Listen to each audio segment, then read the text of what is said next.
নমস্কাৰ ভকতবৃন্দ। আজিৰ আধ্যাত্মিক যাত্ৰাত মহাভাগৱতৰ এক গুৰুত্বপূৰ্ণ বাৰ্তা লৈ আহিছোঁ। 14 সাখী। মানুহৰ সকলো কৰ্ম সদায় 14 সাখীৰ দৃষ্টিত থাকে।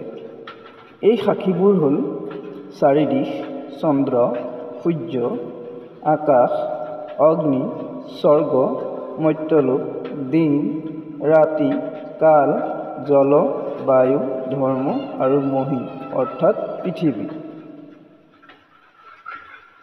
সূৰ্য আৰু চন্দ্ৰই সকলো দেখা পায়। আকাশে আমাৰ শব্দ, ধ্বনি সাঁচি ৰাখে। বতাহে আমাৰ নিশ্বাসৰ সহায়ত সকলো জানে। পানীয়ে আমাৰ পৰিষ্কাৰ অপৰিষ্কাৰ আচৰণ সুঁৱৰি ৰাখে। পৃথিৱী মাতৃ আমাৰ পদক্ষেপবোৰ সংৰক্ষণ কৰে।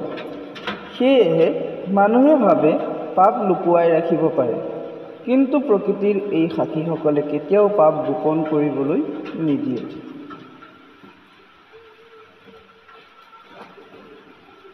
সকলোতে এই সাখী সদায় উপস্থিত।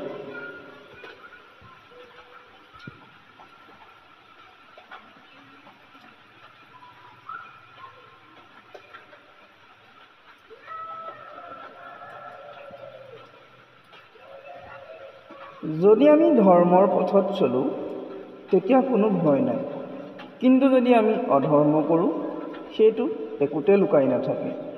সেইবাবেই ভকতবৃন্দ, সদায় সত্যৰ পথত চলক, ধৰ্মক আঁকোৱালি ধৰক আৰু জীৱনক শুদ্ধ কৰক। গোপন পাপ কেতিয়াও গোপনে নাথাকে, সেইবাবে ধৰ্মপথত চলক। আপোনালোকে যদি ধৰ্মীয় কাহিনী, আধ্যাত্মিক উপাখ্যান আৰু ভগৱানৰ লীলা শুনিবলৈ ভাল পায় তেন্তে এই চেনেলটো ছাবস্ক্ৰাইব কৰক। ধন্যবাদ। Assamese culture 1।